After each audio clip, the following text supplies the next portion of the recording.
பாசம் வேலையின்றி யாரும் இல்லை எங்கும் சந்தோஷம்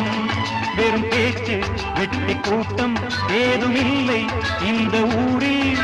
கள்ளம் கபடம் வஞ்சகமின்றி கண்ணியமாக ஒற்றுமை உணர்வுடன் வாழும் சிங்கப்பூர் அக்கறை சீமை அழகினிலே மனமாட கண்டேன் புதுமையிலே மயங்குகிறேன்